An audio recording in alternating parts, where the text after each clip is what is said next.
அனைத்து தமிழ் மக்களுக்கும் கணேஷின் பணிவான வணக்கம். வாங்க ஃப்ரெண்ட்ஸ், மார்க்கெட் பற்றி டிஸ்கஸ் பண்ணலாம். இன்றைக்கி நிஃப்டியோட ஓப்பனிங் கொஞ்சம் ஆச்சரியமாக இருந்தது. எதனால் அப்படின்னா, ஒரு 13 ட்ரேடிங் செஷனாகவே நிஃப்டி கொஞ்சம் டவுன் ஆகிட்டே வந்துட்டு இருந்தது. ஒரு 700 பாயிண்ட்ஸ், அதாவது எஸ்டர்டேவோட கேண்டிலோட ஹையை கூட பிரேக் அவுட் பண்ணாமல் தொடர்ந்து நமக்கு கீழே இறங்கிட்டே இருந்தது. இன்றைக்கி பார்த்தீங்க அப்படின்னா, எஸ்டர்டே க்ளோசிங் 24,086. அதாவது எஸ்டர்டே க்ளோசிங் ப்ரைஸ் பார்த்தீங்க அப்படின்னா 24,078. இன்னைக்கு ஓப்பனிங் ப்ரைஸ் 24,225. கிட்டத்தட்ட ஒரு 100 பாயிண்ட்ஸுக்கு மேலே ஒரு ஓப்பனிங் கொடுத்துருந்தது. அங்கேருந்து பார்த்தீங்க அப்படின்னா நமக்கு கொஞ்சம் மேலே வந்துட்டு இருக்கு. சரி, இன்னைக்கு என்னதான் ஒரு 5 மினிட்ஸ் கேண்டலோட ஹையை பிரேக் அவுட் பண்ணாலுமே கூட பெரிய அளவில் மேலே போகலை, கொஞ்சம் தடுமாறிட்டு தான் இருக்கு அப்படிங்கிற மாதிரி சொல்லலாம். போதாதுக்கு இன்னைக்கு சென்செக்ஸ் எக்ஸ்பைரி வேறு. ஸோ நமக்கு என்ன தான் ஒரு பிரேக் அவுட் பை சைடு கொடுத்துருந்தாலுமே கூட சென்செக்ஸ் எக்ஸ்பைரியோட அழுத்தம் பார்த்தீங்க அப்படின்னா இன்னமும் ஒரு சைட்வேஸில் தான் போயிட்டுருக்கு அப்படிங்கிற மாதிரி சொல்லலாம். இப்போ பேங்க் நிஃப்டி ஒரு 274 பாயிண்ட்ஸு, நிஃப்டி ஒரு 156, Sensex 663, fin Nifty 199, Nifty mid cap 26 points. So எல்லாமே ஒரு பாசிட்டிவ் சைடு க்ளோஸ் ஆக போகுது அப்படிங்கிற மாதிரி சொல்லலாம். சரி, இந்த பாசிட்டிவ் கண்டினியூஷன் ஆகுமா? ஏன்னா இன்னைக்கு சென்செக்ஸ் எக்ஸ்பைரியாக இருந்துமே கூட ஒரு கேப் அப் நடந்திருக்கு. அது மட்டும் இல்லாமல் கேப் அப் நடந்த கேண்டலோட ஹையை பிரேக் அவுட் பண்ணி ஒரு கன்ஃபர்மேஷன்லாம் கொடுத்துருக்கு. ஸோ இதெல்லாம் பார்த்தீங்க அப்படின்னா நாளைக்கும் கண்டினியூஷன் ஆகுமா அப்படின்னு பார்க்கறதுக்கு முன்னாடி நாம் ஒரு சில நியூஸ் அண்ட் டேட்டாஸை பார்த்துட்டு இதை பற்றி நம்ம டிஸ்கஸ் பண்ணலாம். ஓகேங்களா? அதில் ஃபஸ்ட்டு செபி விரைவு நடவடிக்கை, சென்செக்ஸ் எக்ஸ்பைரி டேல மேனிப்புலேஷன் அப்படிங்கிற மாதிரி ஒரு நியூஸ் வந்திருக்கு. அதாவது இந்த சிஏஎஸ் வர அன்றைக்கே நாம் பார்த்துருந்தோம். ஓகேங்களா? கண்டிப்பாக இந்த க்ளோசிங் ப்ரைஸில் யார்கிட்ட பணம் அதிகமாக இருக்கோ அவங்க நிர்ணயிக்கிறது தான் க்ளோசிங் ப்ரைஸாக இருக்கும் அப்படிங்கிறத நாம் பார்த்துருந்தோம். ஸோ அதுதான் இப்போ செபி கண்டுபிடிச்சிட்டாங்க. ஓகேங்களா? ஸோ இந்த மேனிப்புலேஷன் நடக்கிறதுக்கு வாய்ப்பு இருக்கு அப்படிங்கிறதுக்காக தான் எல்லாருமே போராட்டம் பண்ணாங்க, பாய்காட் நடந்திருந்தது. ஸோ இதே செபி நேற்று கண்டுபிடிச்சிருக்காங்க. என்ன கண்டுபிடிச்சிருக்காங்க அப்படின்னா, காப்டல் மேரடைஸ் அப்படிங்கிற ஒரு கம்பெனி நிறைய அப்பர் ப்ரைஸ் லிமிட்டுக்கு பக்கத்தில் நிறைய பை ஆர்டர்ஸை பிளேஸ் பண்ணியிருக்காங்க. ஸோ பை ஆர்டர்ஸ் எக்ஸிக்யூட் பண்ணணுங்கிற ஒரு அவசியம் கிடையாது. பணம் இருக்குது ஒருத்தர்கிட்ட, ஒரு 1000 கோடி ரூபாய் இருக்குன்னு வச்சுக்கோங்களேன். ஸ்டாக்ஸில் போயிட்டு இப்போ 100 ரூபாய்க்கு ட்ரேட் ஆகிட்டு இருக்கிற ஸ்டாக்ஸில் போயிட்டு ஒரு 1000 கோடி ரூபாய் இன்வெஸ்ட்மெண்ட் பண்ணுறாரு, டக்குன்னு ஒரு ஓப்பன் ஆர்டரில் போடுறாரு அப்படின்னா அந்த டைமில் ப்ரைஸ் ஆட்டோமேட்டிக்காக இன்க்ரீஸ் ஆகிடும். ஸோ அந்த டைமில் என்ன ஆகும் அப்படின்னா க்ளோசிங் ப்ரைஸ் 100 ரூபாயிலேருந்து 140 கூட வரத்துக்கான ஒரு பாசிபிலிட்டிஸ் இருக்கு. ஸோ அது உடனே அவங்க ஆர்டர் கேன்சல் பண்ணிட்டாங்கன்னு வச்சுக்கோங்களேன், மறுபடியும் அந்த 140 ரூபாயிலேருந்து 90 ரூபா வரைக்கும் சடனாக இறங்கிடும். ஸோ இந்த மேனிப்புலேஷன்லாம் அதிகமாக நடக்கிறதுக்கு பாசிபிலிட்டிஸ் இருக்குது இந்த சிஏஎஸ் மூலயமா. ஸோ இதனால் செபி என்ன சொல்லியிருக்காங்க அப்படின்னா, சிஏஎஸ் இனிமேல் நாங்கள் எடுக்க மாட்டோம், அங்கங்கே ஒரு சேஞ்சஸ் இருக்கும் அப்படின்னு சொல்லிட்டு நேற்று தான் சொல்லியிருந்தாங்க. அது மட்டும் இல்லாமல் யாராவது சிஏஎஸ்க்கு அகென்ஸ்டாக பேசினாங்க அப்படின்னா ஒரு மிகப்பெரிய தண்டனை கிடைக்கும் அப்படிங்கிற மாதிரி சொல்லியிருந்தாங்க. இவங்களே இப்போ என்ன சொல்லியிருக்காங்க அப்படின்னா, 2 பேரை நாங்கள் கண்டுபிடிச்சிருக்கோம் மேனிப்புலேஷன் பண்ணுறப்ப. இன்னொருத்தர் யார் அப்படின்னா மேன்சி புரோக்கிங். ஸோ இவங்க என்ன பண்ணியிருக்காங்க, ஒரு குறிப்பிட்ட ஸ்டாக்ஸில் போயிட்டு பெரிய அளவில் செல் ஆர்டரை பிளேஸ் பண்ணியிருக்காங்க. ஓகேங்களா? ஸோ இந்த மாதிரி செல் ஆர்டரை பிளேஸ் பண்ணிவிட்டு உடனே டக்குன்னு கேன்சல் பண்ணியிருக்காங்க. ஸோ இந்த இடத்துல பார்த்தீங்க அப்படின்னா ப்ரைஸ் ரொம்பவே வேரியேஷன் காட்டும். ஸோ இது நின்றுமா அப்படின்னு கேட்டிங்க அப்படின்னா, இப்போ ஒரு 2 கம்பெனியும் பிடிச்சிட்டாங்க. ஸோ இந்த மாதிரி பண்ணக்கூடாது அப்படின்னு சொல்லிட்டு 2 கம்பெனியை பிடிச்சிருக்காங்க.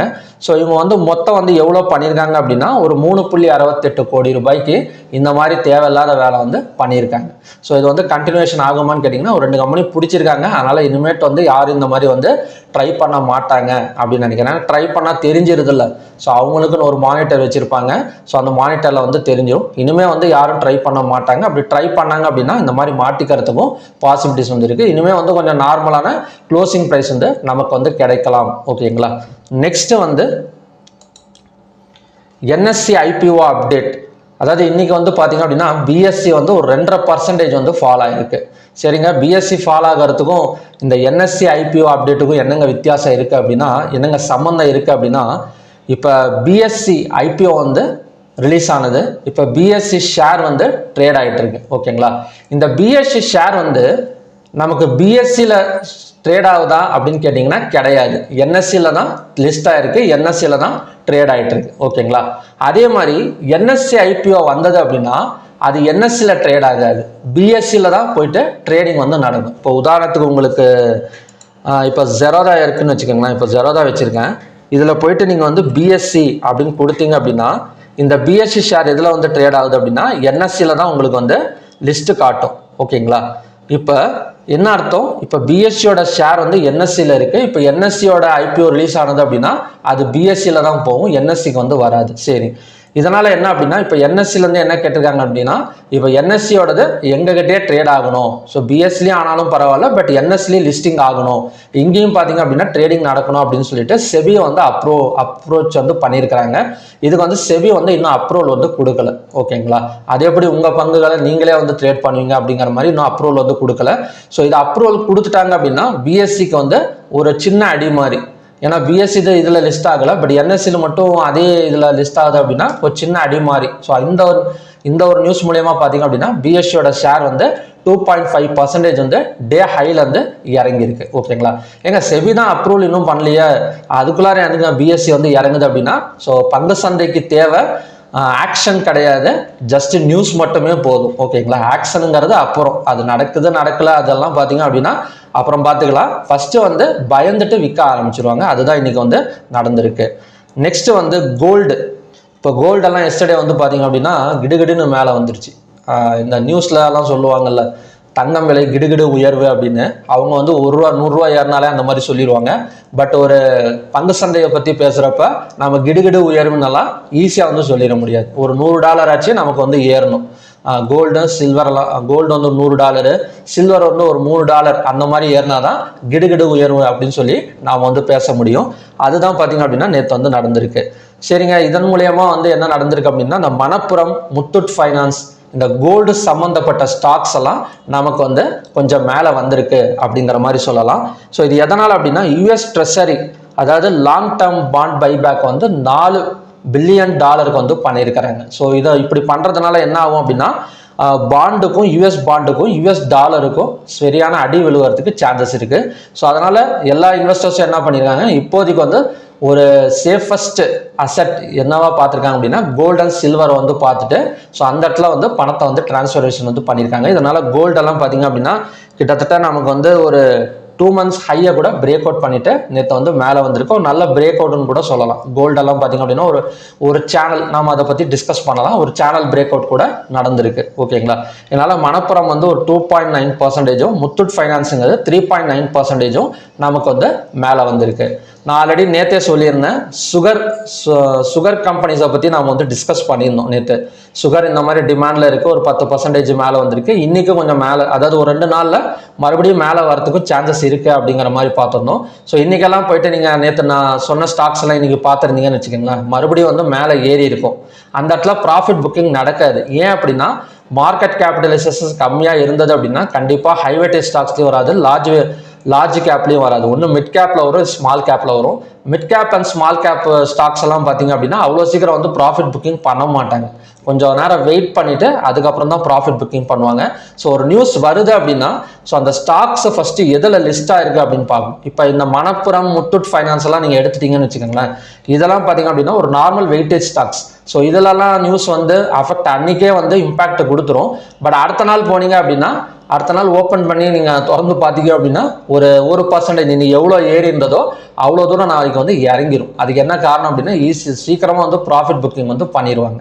அது மட்டும் இல்லாமல் ஒரு மிட் கேப், ஸ்மால் கேப்பில் வந்து டிஐஎஸ், ஹெச்என்எஸ், ரீட்டைல் ட்ரேடர்ஸ் இவங்க மட்டும்தான் ப்ளே பண்ணுவாங்க அதிகமாக. ஸோ அதனால் அவ்வளோ சீக்கிரம் ப்ராஃபிட் புக்கிங் பண்ண மாட்டாங்க. இதே ஹைவேட்டேஜ் ஸ்டாக்ஸ் எல்லாம் போனீங்கன்னு வச்சுக்கோங்களேன், இந்த ஃபாரின் இன்ஸ்டிடியூஷன் இன்வெஸ்டர்ஸ் உள்ளார வந்து ஒன்றும் பயங்கரமாக அமௌண்ட்டை ட்ரான்ஸ்ஃபர் பண்ணி தூக்கிடுவாங்க, இல்லைனா டக்குன்னு வெளியே எடுத்து அந்த ஸ்டாக்ஸ் வந்து காலி பண்ணிடுவாங்க. ஸோ இதெல்லாம் நம்ம கொஞ்சம் வாட்ச் பண்ணோம் அப்படின்னா நீங்கள் ஸ்விங் ட்ரேடிங் பண்ணுறதுக்கு ரொம்பவே யூஸ்ஃபுல்லாக இருக்கும். ஸோ அதனால தான் இந்த மாதிரி நியூஸஸ்லாம் எடுத்து நான் சொல்லிட்டு இருக்கேன். ஸோ டெய்லியுமே வாட்ச் பண்ணுங்கள். உங்கள் ஃப்ரெண்ட்ஸுங்களுக்கு மறக்காமல் வந்து வீடியோ வந்து ஷேர் பண்ணி ஸோ ஷேர் மார்க்கெட்டில் இன்ட்ரெஸ்ட் இருக்கிறவங்களுக்கு வாட்ச் பண்ண சொல்லுங்கள். மறக்காமல் சப்ஸ்கிரைபும் பண்ணிட்டு போயிருங்க. ஓகேங்களா? ஓகே ஃப்ரெண்ட்ஸ், நெக்ஸ்ட்டு வந்து ஸ்டாக் ஹீட் மேப் வந்து எப்படிங்க இருக்குது அப்படின்னா ஸ்டாக் ஹீட் மேப்பை பொறுத்த வரைக்கும் எல்லாமே வந்து க்ரீனில் தான் க்ளோஸ் ஆகிருக்கு.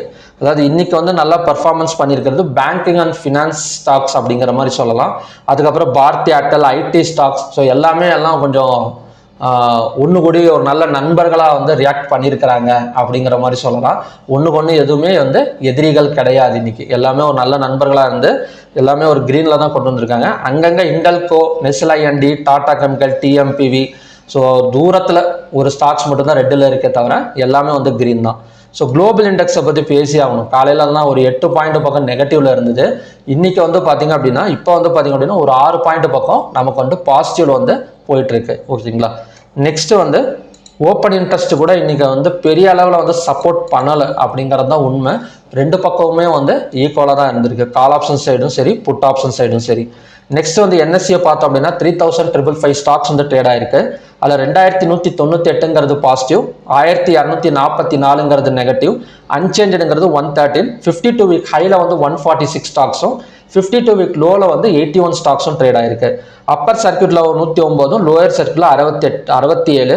52 வீக் ஹைல பார்த்தீங்க அப்படின்னா இன்னமும் வந்து நமக்கு வந்து ஒரு 146 ஸ்டாக்ஸ் வந்து பாசிட்டிவ்ல தான் இருக்கு. செக்டார் வைஸ் எப்படிங்க இருக்கு அப்படின்னா எல்லா செக்டாருமே பாசிட்டிவ் தாங்க, எதுவுமே வந்து நெகட்டிவ் வந்து கிடையாது. Auto, bank Nifty, fin Nifty, FMCG எல்லாமே வந்து நமக்கு வந்து பாசிட்டிவ்ல தான் க்ளோசிங் வந்து கொடுத்துருக்கு. நெக்ஸ்ட் வந்து ஹைவேட்டேஜ் ஸ்டாக்ஸ் பார்த்தோம் அப்படின்னா எஸ்பிஐ மட்டும்தான் கொஞ்சம் 0.06% தவிர மற்ற எல்லா ஹைவேட்டேஜ் ஸ்டாக்ஸும் பாசிட்டிவ் தான். டாப் கெய்னர்ஸ்னு எடுத்துக்கிட்டோம் அப்படின்னா Eternal, Kotak bank, Shriram finance, Bajaj finance, ultra சிம்கோ இதெல்லாம் பார்த்தீங்கன்னா டாப் கெய்னர்ஸ். டாப் லூசர்ஸ்னு எடுத்துக்கிட்டோம் அப்படின்னா Hindalco, Apollo hospital, IndiGo, Tata consume, Nestle IND இதெல்லாம் பார்த்தீங்க அப்படின்னா டாப் லூசர்ஸுக்கான ஸ்டாக்ஸ். ஓகே, நெக்ஸ்ட் வந்து நம்ம லெவல்ஸ் பார்க்கலாம். இப்போ லெவல்ஸ் எடுத்துக்கிட்டோம் அப்படின்னா இப்போ ஃபர்ஸ்ட் பேங்க் நிஃப்டி பார்த்துடலாம். இப்போ பேங்க் நிஃப்டி நமக்கு ஒரு ஜோனுக்கு போயிட்டு கீழே வந்துட்டு இருக்கு. இன்னும் ட்ரெண்ட் லைனை கூட டச் பண்ணலை. மேபி இந்த ட்ரெண்ட் லைன் நம்ம இங்கே கூட ட்ரா பண்ணுறோன்னு வச்சுக்கோங்களேன். ஒரு ட்ரெண்ட் லைன் இந்த இடத்துல ட்ரா பண்ணுறோன்னு வச்சுக்கோங்களேன். அந்த ட்ரெண்ட் லைனை டச் பண்ணிட்டு ரிட்டர்ன் ஆகிட்டு இருக்கு. ஓகேங்களா. ஸோ இதை செல் சைடு கன்ஃபர்மேஷன் வந்து எப்படி கொடுக்கலாம் அப்படின்னா இன்னைக்கான லோவை வந்து பிரேக் அவுட் பண்ணணும். இன்னைக்கான லோவை பிரேக் அவுட் பண்ணிட்டு ஒரு 5 மினிட்ஸ் கேண்டில் கீழே க்ளோஸ் வச்சது அப்படின்னா செல் சைடு கன்ஃபர்மேஷன். ஸோ இதோட டார்கெட் அண்ட் சப்போர்ட் வந்து பார்த்தீங்க அப்படின்னா 57,308. ஸோ இந்த இடம் வந்ததுக்கு அப்புறம் 5 minutes candle green colour candle form ஆனால் பை சைடு வந்து கன்ஃபர்மேஷன் வந்து கிடைக்கும். ஸோ அதோட டார்கெட் அண்ட் ரெசிஸ்டன்ஸுங்கிறது மறுபடியும் அந்த ட்ரெண்ட் லைன் வரைக்கும் வரதுக்கு சான்சஸ் இருக்கு. ஸோ எப்படியும் நமக்கு வந்து கீழே இறங்கிட்டு இருக்கு. இந்த ட்ரெண்ட் லைனை டச் பண்ணிட்டு கீழே இறங்கிட்டு இருக்கு. லோவை பிரேக் அவுட் பண்ணால் ஒரு செல் சைடு கன்ஃபர்மேஷன் வந்து கிடைக்கலாம். ஸோ இதுன்னு மட்டும் கிடையாது, நிஃப்டி அதே மாதிரி தான். இப்போ நிஃப்டி எல்லாம் நமக்கு 5 மினிட்ஸ் மட்டும்தான் ஒரு பை சைடு வந்து, அதாவது இந்த இடத்துல பார்த்தீங்க அப்படின்னா மேலே வந்து க்ளோசிங் கொடுத்துருக்கு. ஸோ அங்கேருந்து பார்த்தீங்கன்னா ஜஸ்ட் ஒரு 38 பாயிண்ட் மட்டும்தான் மேலே வந்திருக்கு. பட் ஒன் ஹவரில் வச்சு பார்க்குறப்ப ஒரு டபுள் டாப் ரெசிஸ்டன்ஸ் எடுத்திருக்கு அப்படிங்கிற மாதிரி சொல்லலாம். ஓகேங்களா. ஸோ இதோட டார்கெட் இந்த இடத்துல நம்ம வந்து செல் சைடு கன்ஃபர்மேஷன் எப்படி எடுத்துக்கலாம் அப்படின்னா 24,184 பிரேக் அவுட் பண்ணி ஒரு 5 மினிட்ஸ் கேண்டில் கீழே க்ளோஸ் வச்சா ஸோ இந்த கேப் ஃபில்லிங் நடக்கிறதுக்கான பாசிபிலிட்டிஸ் இருக்கு. ஸோ மறுபடியும் இன்னைக்கான ஹையை பிரேக் அவுட் பண்ணது அப்படின்னா ஸோ நமக்கு அகைன் வந்து மேலே தான் ஒரு நிஃப்டி. ஸோ எப்படி low and high break out பண்ணுறதை வச்சு தான் ஸோ நெக்ஸ்ட் ட்ரெண்டை வந்து நம்மளால் வந்து ஐடென்டிஃபை வந்து பண்ண முடியும். ஸோ சென்செக்ஸ் சேம் கண்டிஷன் தான். ரெசிஸ்டன்ஸுங்கிறது 77,574. Sell side break out point 77,371. Resistance சப்போர்ட்டுங்கிறது 77,010. ஃபின் நிஃப்டி, ஸோ ஃபின் நிஃப்டியும் சேம் கண்டிஷன் தான். ஸோ எல்லாமே பார்த்தீங்க அப்படின்னா ஒரு 1 ஹவரில் ஒரு டபுள் டாப் ரெசிஸ்டன்ஸ் எடுத்துட்டு இறங்கிட்டு இருக்கு அப்படிங்கிற மாதிரி சொல்லலாம். அதுக்கான செல் சைட் பிரேக் அவுட் பாயிண்ட் தான் நம்ம வந்து பார்த்துட்டு இருக்கோம். ஸோ ஃபின் நிஃப்டி எடுத்துக்கிட்டோம் அப்படின்னா இன்னைக்கான லோ 26,159. ரெசிஸ்டன்ஸுங்கிறது 26,278. சப்போர்ட்டுங்கிறது 25,963. இப்போ மறுபடியும் ஏதாவது ஒரு கேப் அப் விழுகணும். ஸோ கேப் அப் விழுந்தால் மட்டும்தான் அந்த இடத்துல மறுபடியும் அகைன் வந்து நிஃப்டி, பேங்க் நிஃப்டி எல்லாமே வந்து ஒரு பை சைடு வந்து டர்ன் ஆகும். நிஃப்டி மிட் கேப்பும் அதே மாதிரி தான். ஸோ நிஃப்டி மிட் கேப்போட நெக்ஸ்ட் சப்போர்ட் ஜோன் வந்து பார்த்தோம் அப்படின்னா 14,785. ஸோ நெக்ஸ்ட் ரெசிஸ்டன்ஸுங்கிறது கொஞ்சம் தூரமாக இருக்குது. இப்போதைக்கு வந்து ஒரு சப்போர்ட் மட்டும் பார்த்துக்கலாம் 14,785. லோவை பிரேக் அவுட் பண்ணாலே அந்த இடம் வந்து பார்த்தீங்க அப்படின்னா sell side break out point. India VIX எப்படிங்க இருக்குது அப்படின்னா இந்தியா விக்ஸ் வந்து 9 சம்திங் வந்துருக்கு, அதான் 9.40. ஸோ இந்த 9.40ங்கிறது ஒரு பையர்ஸுக்கான பிளேஸ் தான் அப்படிங்கிறத நம்ம ஆல்ரெடி வந்து பார்த்துருந்தோம். பட் இந்த சிஏஎஸ் மெத்தட் அதுக்கப்புறம் பார்த்தீங்க அப்படின்னா இந்த குளோபல் நியூஸ் சரியான பேச்சுவார்த்தை ஈரான் அண்ட் யூஎஸோட சரியான பேச்சுவார்த்தையோட ரிசல்ட்டும் தெரியல, என்னன்னு தெரியல. அப்படியே தான் அந்த பேச்சுவார்த்தை அப்படியே போயிட்டு இருக்கு. அங்கங்கே ஸ்ட்ரைக்ஸ் நடந்துகிட்டே இருக்கு. ஒரு உருப்படியாக வந்து எதுவுமே நடக்கலை அப்படிங்கிறதுனால இந்த இடம் வந்து பெரிய அளவில் வந்து நிஃப்டி வந்து மேலே வரல. ருப்பி வீக்காகவே போயிட்டு இருக்கனால இப்போ ருப்பியெல்லாம் பார்த்தீங்க அப்படின்னா USD INR காலையில் கொஞ்சம் வந்து ஸ்ட்ராங்காக இருந்தது, மறுபடியும் வந்து ஒரு வீக்குக்கு தான் போயிட்டுருக்கு. 95.70 95 rupees and 70 paise அப்படி தான் போயிட்டுருக்கு. ஓகேங்களா. ஸோ இன்னமும் வந்து இந்தியா விக்ஸ் வந்து பைக்கு சப்போர்ட் பண்ணுது, USD INR வந்து நெகட்டிவுக்கு வந்து சப்போர்ட் பண்ணிட்டு இருக்கு. ரெண்டுமே வந்து ஆப்போசிட்டாக இருக்கனால நமக்கு வந்து வாலட்டிலிட்டி கேஷ் ஃப்ளோ வந்து இல்லாமல் இருக்கு. பார்க்கலாம். நெக்ஸ்ட் வந்து நமக்கு துவார்கேஷ் சுகர்ஸ் லிமிட்டடெல்லாம் ஒரு 13% வந்து மேலே வந்திருக்கு. ஸோ அதே மாதிரி ரேணுகா அதுவுமே வந்து பார்த்தீங்க அப்படின்னா 7.30% வந்து நமக்கு இன்னைக்கு வந்து மேலே வந்திருக்கு அப்படிங்கிற மாதிரி சொல்லலாம். ஸோ எஸ்டர்டே பார்த்த அந்த நியூஸ் மூலியமா. ஓகேங்களா. அடுத்தது வந்து நம்ம க்ரூட் ஆயிலுக்கு போயிடலாம். இப்போ க்ரூட் ஆயில் வந்து நெக்ஸ்ட் டபுள் டாப் ரெசிஸ்டன்ஸ்னு பார்த்தோன்னு வச்சுக்கோங்களேன். ஸோ நெக்ஸ்ட் டபுள் டாப் ரெசிஸ்டன்ஸும் நடக்காது. ஏன்னா இந்த இடத்துல பார்த்தீங்க அப்படின்னா US ஆயில் நமக்கு ஃபுல்லாக பிரேக் அவுட் ஆயிருக்கு. இதுக்கு முன்னாடியே ஹை வந்து 85.83. ஸோ நான் வச்சு சொல்லிட்டு இருக்கிறது இப்போ எல்லாமே வந்து 1 hour கேண்டில் தான். ஓகேங்களா. நமக்கு நெக்ஸ்ட் சப்போர்ட் ஜோன் காலையில வந்து பார்த்தோம்னா 8098க்கு வந்தால் சப்போர்ட் எடுக்கிறதுக்கு சான்சஸ் இருக்குது அப்படின்னு. கேப் டவுன் எங்கே விழுந்தது அப்படின்னா கான்ட்ராக்ட் சேஞ்ச் ஆயிருக்கு. ஸோ அதனால் உங்களுக்கு வந்து கேப் டவுன் மாதிரி தெரியும். மறுபடியும் ஹையாக பிரேக் அவுட் பண்ணால் கண்டினியூஸாக நமக்கு வந்து மேலே தான் வர மாதிரி இருக்குது. ஓகேங்களா. இப்போதைக்கு வந்து ரெசிஸ்டன்ஸ் வேணாம். அகைன் வந்து 80,098 வந்தால் அந்த இடத்துல சப்போர்ட் எடுக்கிறதுக்கு சான்சஸ் வந்து இருக்குது. ஒரு 15 minutesல வந்து ஒரு சப்போர்ட் ட்ராப் பண்ணணும் கூட இந்த இடத்த வந்து ட்ராப் பண்ணிக்கலாம். 8174. ஓகேங்களா. ஸோ இந்த இடம் வந்தால் மறுபடியும் வந்து மேலே வரதுக்கு சான்சஸ் இருக்குது. நெக்ஸ்ட் வந்து நேச்சுரல் கேஸ். நேச்சுரல் கேஸோட சப்போர்ட்டுங்கிறது 261.5, ரெசிஸ்டன்ஸுங்கிறது 270.4. ஸோ மற்றபடி ஏதாவது ஒரு பேட்டர்ன் கிரியேட் ஆயிருக்கான்னு கேட்டிங்கன்னா இப்போதைக்கு வந்து சப்போர்ட் அண்ட் ரெசிஸ்டன்ஸ் வந்தால் மட்டும்தான் ஒரு ஐடியா வந்து கிடைக்கும். இப்போ கோல்டு அண்ட் சில்வர் கொஞ்சம் செல்லிங் ப்ரெஷர் நேற்றெல்லாம் கொஞ்சம் நல்லா ஏறி இருக்கு. இன்னைக்கு வந்து ஏதாவது ஒரு ப்ராஃபிட் புக்கிங் வந்து நடக்கிற மாதிரி தெரியுது. 36 பாயிண்ட்ஸ் வந்து நெகட்டிவ்ல போயிட்டு இருக்கு. சில்வர் வந்து பார்த்தீங்க அப்படின்னா ஒரு -0.3 பாயிண்ட்ஸ் வந்து நெகட்டிவ்ல போயிட்டு இருக்கு. இருந்தாலுமே ஒரு ஓவராலாக பார்த்தீங்க அப்படின்னா நமக்கு வந்து கோல்டை பொறுத்த வரைக்கும் ஒரு ஃப்ளாட் பேட்டர்ன். ஸோ ஃப்ளாட் பேட்டர்னா என்னன்னு சொல்லியிருக்கேன். இந்த இடத்துல பார்த்தீங்கன்னா தெரியும், ஒரு அதாவது ஒரு கொடி கம்பம் எப்படி இருக்கும், நேராக இருக்கும். அதாவது அந்த மாதிரி ஒரு பை எடுத்துட்டு இந்த இடத்துல ஒரு ஃப்ளாக் மாதிரி நமக்கு வந்து கிரியேட் ஆயிருக்கு. ஸோ இந்த ஃப்ளாகோட ஹை அண்ட் லோ ஃபஸ்ட்டு மார்க் பண்ணிக்கணும் நாம. ஓகேங்களா. ஸோ இந்த ஃப்ளாகோட ஹை பார்த்தீங்க அப்படின்னா இந்த இடம், அதே மாதிரி இந்த ஃப்ளாகோட லோ பார்த்தீங்க அப்படின்னா இந்த இடம். ஸோ இந்த இடத்த ஹையை பிரேக் அவுட் பண்ணால் அகைன் வந்து பை சைடு வந்து கண்டினியூஷன் ஆகும், லோவை பிரேக் அவுட் பண்ணால் செல் சைடு வந்து கண்டினியூஷன், செல் சைடு கன்ஃபர்மேஷன் வந்து கிடைக்கும். ஓகேங்களா. அட்லீஸ்ட் ஒரு 15 minutes ஆச்சு கேண்டில் வந்து க்ளோசிங் வைக்கணும். நம்ம சும்மா 1 minute 3 minutes எல்லாம் MCXக்கெல்லாம் கேண்டில் கன்ஃபர்மேஷன் வந்து பத்தாது. ஒரு 15 minutes ஆச்சு நாம் வந்து வைக்கணும். ஸோ அப்படி பார்த்தோம் அப்படின்னா low level break out point வந்து 1,57,642, ஹை வந்து 1,58,755. இப்போ சில்வர் எடுத்துக்கிட்டாலும் நமக்கு ரெசிஸ்டன்ஸை டச் பண்ணிட்டு கீழே இறங்கிடும். பட் இந்த இடத்துல பார்த்தீங்க அப்படின்னா ஒரு ஃபிளாக் பேட்டர்ன் எல்லாம் கிடையாது. ஸோ நெக்ஸ்ட் சப்போர்ட்டுங்கிறது அந்த கேப் ஃபில்லிங்காக கூட இருக்கலாம். 2,37,304 தான் சில்வரோட நெக்ஸ்ட் சப்போர்ட் ஜோன். அடுத்தது வந்து காப்பர். இப்போ காப்பர் எடுத்துக்கிட்டோம் அப்படின்னா நெக்ஸ்ட் சப்போர்ட்டுங்கிறது 1358.85, நெக்ஸ்ட் ரெசிஸ்டன்ஸ்ங்கிறது 1396.65. ஸோ மறுபடியும் ஒரு buy side break out level எது அப்படின்னா காப்பரை பொறுத்த வரைக்கும் 1377. ஸோ இந்த இடத்த பிரேக் அவுட் பண்ணால் மறுபடியும் அங்கேருந்து ஒரு 10 or 12 பாயிண்ட்ஸ் போகும். காப்பர் வந்து ஒரு அப்சைடு வந்து நாம் வந்து எதிர்பார்க்கலாம். ஓகேங்களா. ஸோ மறக்காமல் கோல்டில் ஒரு ஃப்ளாக் பேட்டர்ன், ஸோ பார்க்கலாம் அந்த ஃப்ளாக் பேட்டர்ன் எந்த அளவுக்கு வந்து ஒர்க் ஆகுது அப்படின்னு. ஓகேங்களா. ஸோ ஓகே ஃப்ரெண்ட்ஸ், க்ரூட் ஆயிலை பொறுத்த வரைக்கும் டபுள் டாப் ரெசிஸ்டன்ஸ் எடுக்கிறதுக்கான வாய்ப்புகள்ங்கிறது ரொம்ப கம்மி தான். எப்படியே எடுத்தாலும் 8,174க்கு வந்தால் மட்டும்தான் அந்த இடத்துல வந்து ஒரு பையிங் கன்ஃபர்மேஷன் வந்து நமக்கு வந்து கிடைக்கும். ஓகேங்களா. ஸோ ஓகே ஃப்ரெண்ட்ஸ், இதான் பார்த்தீங்க அப்படின்னா MCXக்கான ஈவினிங் கண்டிஷன்ஸ். MCXோட 3 days ஆன்லைன் கிளாஸ் வந்து கேட்டிருந்தாங்க. ஸோ நெக்ஸ்ட் பேட்ச் வந்து பார்த்தீங்க அப்படின்னா நமக்கு 24th மண்டே, டியூஸ்டே, வெனஸ்டே வந்து நடக்க போகுது. ஸோ இதுக்கான டீட்டெயில்ஸ் வேணும் அப்படின்னா வீடியோ டிஸ்கிரிப்ஷனில் வந்து லிங்க் கொடுத்துருக்கேன். ஸோ அந்த லிங்கை கிளிக் பண்ணி இதோட டீட்டெயில்ஸ் வந்து கேட்டு தெரிஞ்சுக்கலாம். ஓகேங்களா. ஸோ மறக்காமல் சேனலை வந்து சப்ஸ்கிரைப் பண்ணிட்டு போங்க. உங்களுக்கு வேறு ஏதாவது டவுட் இருந்தது அப்படின்னா கமெண்ட் செக்ஷனில் வந்து டைப் பண்ணுங்கள். ஓகே ஃப்ரெண்ட்ஸ், மறுபடியும் பார்த்தீங்க அப்படின்னா இன்னொரு நல்ல ப்ரிடிக்ஷன் வீடியோட நான் வந்து உங்களை மீட் பண்ணுறேன். Thank you very much.